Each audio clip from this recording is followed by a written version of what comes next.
I would like to call the Bloomington Historic Preservation Commission meeting to order. And Dee, would you give our roll call? Marlene Newman.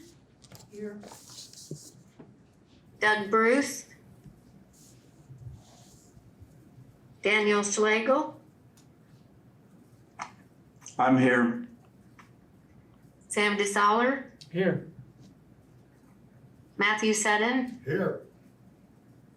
John Saunders. Here. Elizabeth Mitchell. Allison Chopra.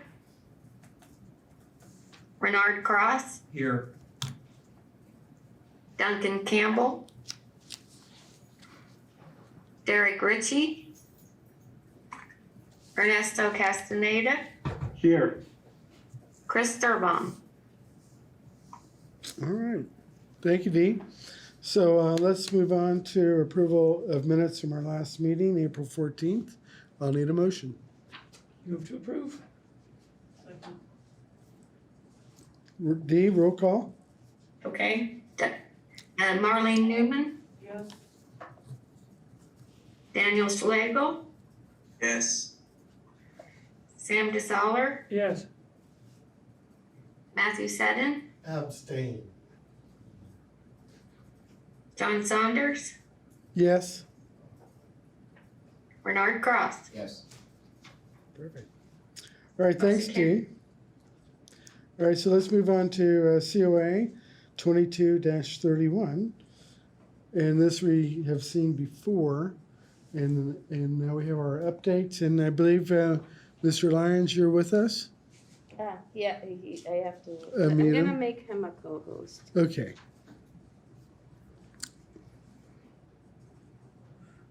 Very good.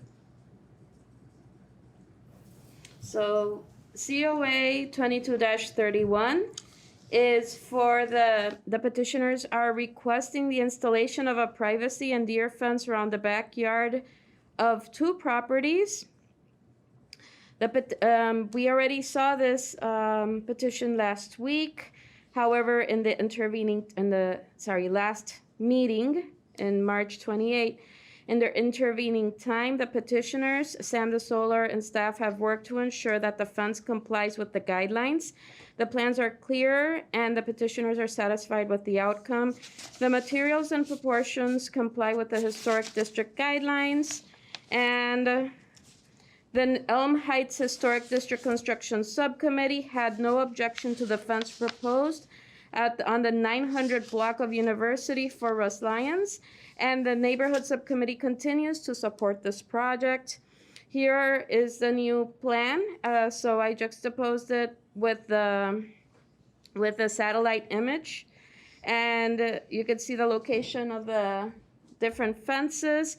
There are some height differentials in the backyard, and there are some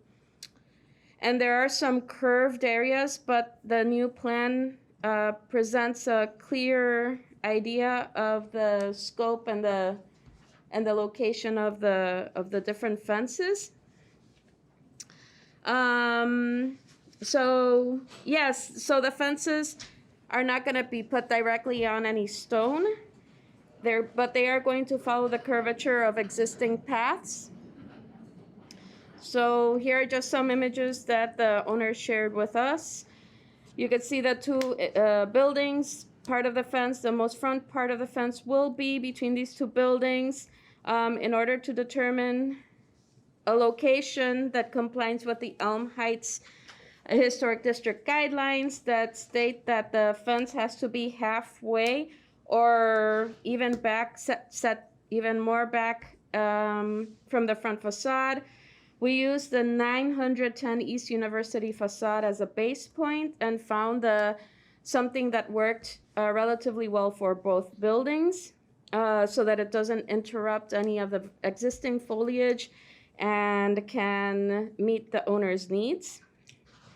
Here are the two samples that had been shown last meeting. The front-facing fence precedent and the back deer fence precedent. Well, actually the backyard fence is only going to be in one portion of a smaller portion, and most of the fence will be this lattice form.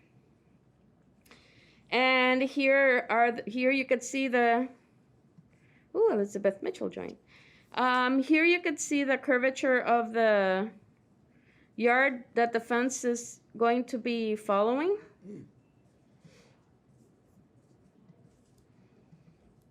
Sorry. And here are different images of the yard where the fence will be located.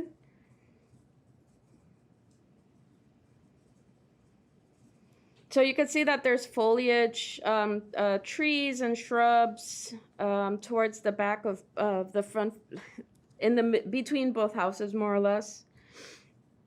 Here's another image of that area. So fence at this point would be at the bottom of the stairs, and here it would not obstruct the wall.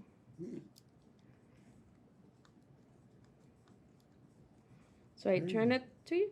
Staff recommends approval of COA 22-31. Great. Mr. Lyons, do you have anything to add? I don't think so. Thank you. Thank you. Okay, let's go to questions. Let's start with Marlene. No question. Perfect. Daniel, any questions? No, nothing I can think of at this time. Okay.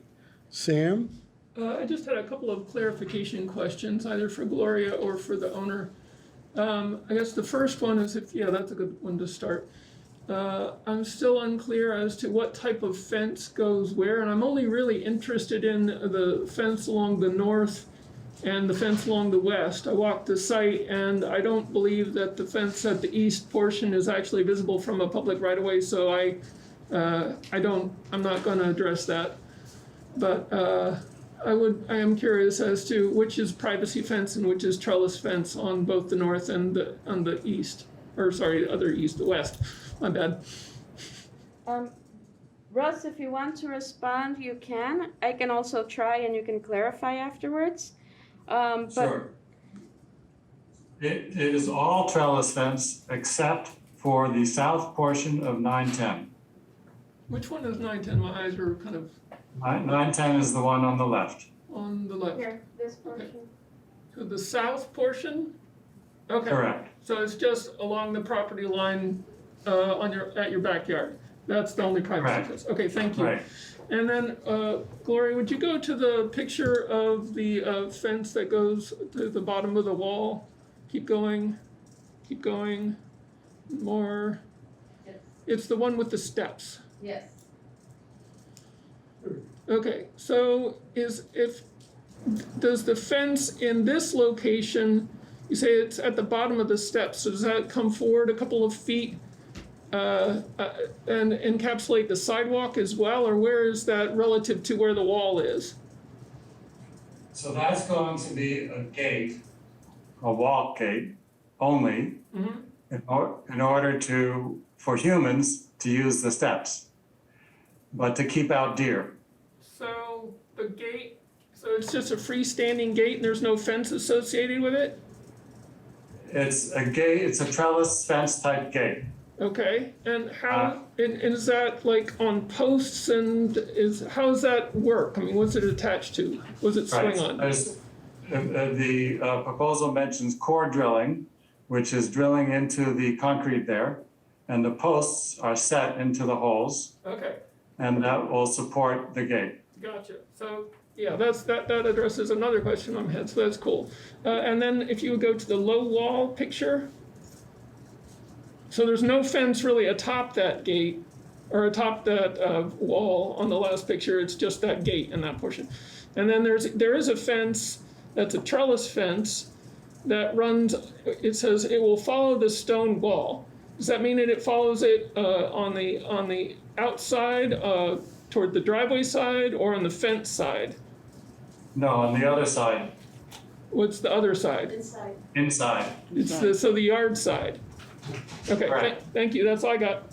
Thank you very much, Sam. Matthew? No questions. Renard? And I have no questions. All right. Ernesto? Thank you. No questions? No questions, John. Thank All right, thank you. So let's move on to comments. Marlene, do you have any comments? No comments.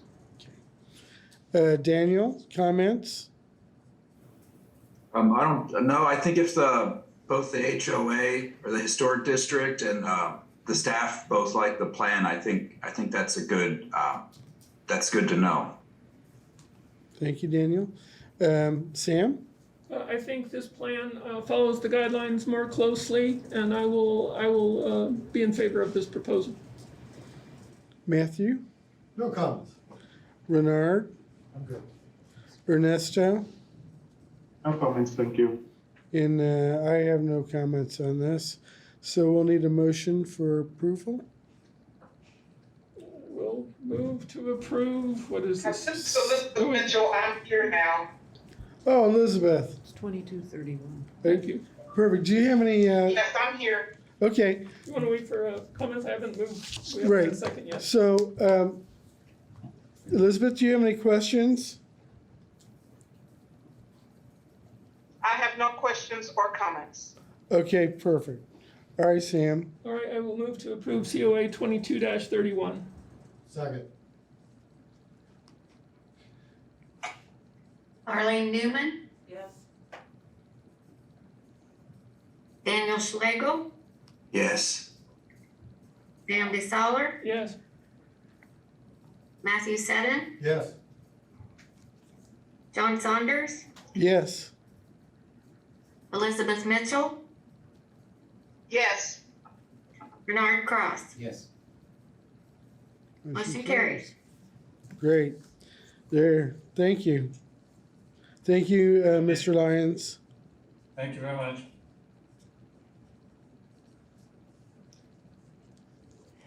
All right. So, Gloria, next on our agenda is new business. Is that right? Yes, so. All right.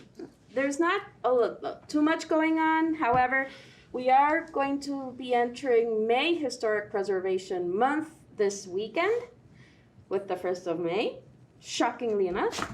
That said, there's two little items that the events have been a bit reduced because I've been trying to just figure out what to do this year that could be fun.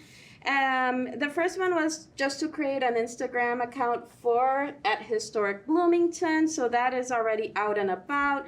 Spread the word.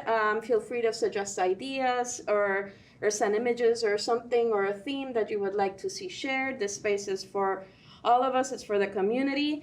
But also May Historic Preservation Photo Contest. So this is actually going to be going to out in the world tomorrow.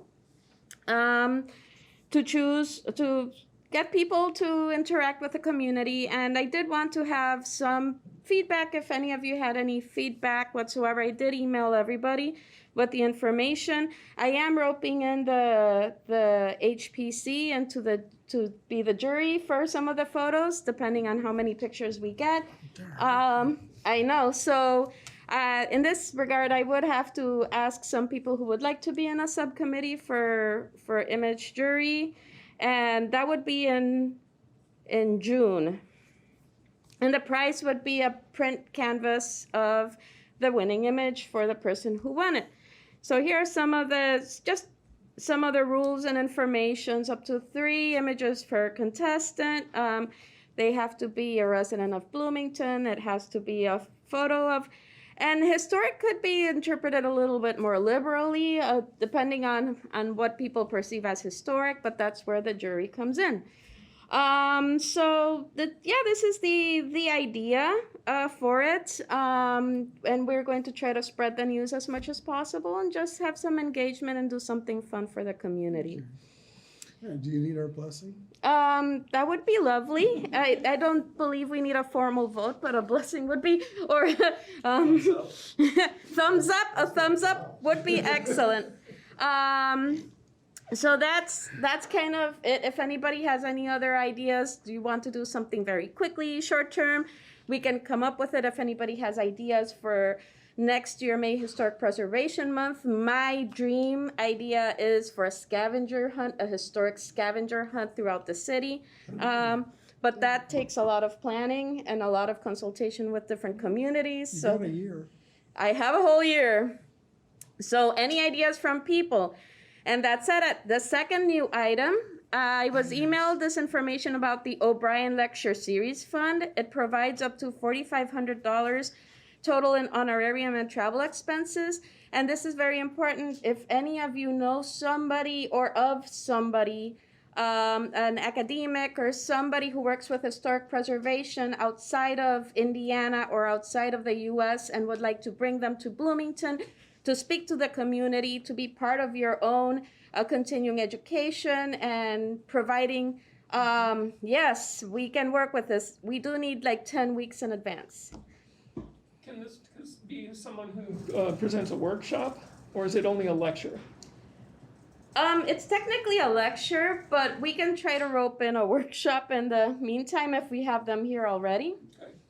So we can definitely talk about that much more. I did want to bring this up to everybody because this is a wonderful opportunity to bring in, just mix in the knowledge with expert advice, even though I do recognize we have some amazing experts here as well.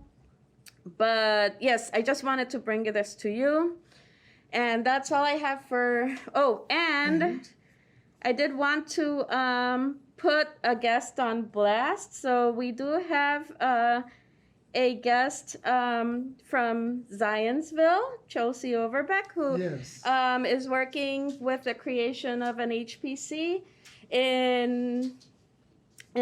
for the community of Zionsville. So just wanted to make sure that Chelsea feels welcome and that we are here to help. Welcome. Welcome. Yes. That's Exactly. great. That's really great. Okay. Thank you so much for all your information and support so far. We really appreciate being able to learn from you.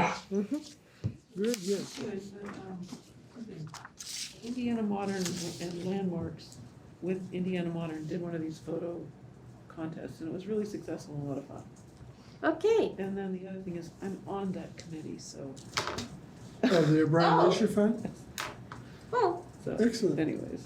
that's always good to I'll know. encourage everyone Yeah. to- Yeah, very good. Would they think about an archaeologist who also thinks about Oh, yeah. buildings? Well, archaeology is a big and underserved, section of historic preservation. You might be able to dredge up an archaeologist and that sort of stuff. I mean, it doesn't have to be a historian or, Right. it could be, I mean, Well, Duncan's been on before. yes, but I don't think he would have Has been Duncan been allowed, on no. It has to be somebody outside of Indiana. I actually Sure. know someone who is a preservationist and has worked with archaeological site preservation. She designed the meshes for water drainage when the sites are covered. Oh, Oh, yeah. It also can be remote, I think. Okay, that's good to know. So if things are not what you Okay. expect it to be, it can be remote. But I imagine it could be like conservators, or I have a friend who Mhm. does the Longfellow good. House, and she's done all the papers across the country on the eastern seaboard, so she's been, so conservators or archaeologists or something different might be. Very. I have a friend who's a Frank Lloyd Wright specialist, but it has to have some continuity, I guess, with the Right. town. Be good with that. Thank you, Marlene. This sounds really fun. Yeah. It should be fun. Do we have any old business? Yes, just a bit of old business came up. Very 1 minute of old business. The owners of 605 South Fest have provided us with a receipt of the back order of the Spanish tile type tiles that they ordered to replace the ones that were removed. The back order should be shipping in late October. We are keeping track of this, Very good. and that's it for Very me. good. Oh, and what about the columns? Well, the columns, I believe, where that was left, this is over on, was it Hawthorne, is it right? Or it's, 620. it's at the corner of, it, Yeah, it's yeah, on Valentine, it's on. Valentine, sorry. I know it's at the corner of University, and then I was messed up. The last we heard, you had asked the petitioner to get us a specification and a plan of action, and we haven't seen anything yet, because he wanted a site visit, and I don't think it is prudent to have a site visit before we know what it is they're planning to do, so we haven't heard back from him yet.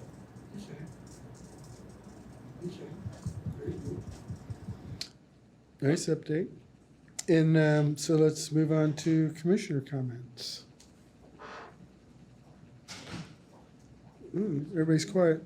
Oh, I mean, about the O'Brien thing, I just sent you guys a quick email, but I think if we can get somebody to come in, I think one of the deficits that we have in, telling people, oh, you need to do this, is having somebody come in to do a window restoration workshop, having somebody come in to do a limestone cleaning workshop, have somebody come, there are these basic home maintenance things that people are always asking for resources, and we do have a couple of good contractors in town, but I think if we got a couple of local, or well, not local, a couple of experts to come in, and then circulated that this was happening to both the historic district organizations, like the executive committees, so that they could distribute it, but also to local contractors, the Monroe County Building Department, they can put it up for when they come in to pull permits and stuff.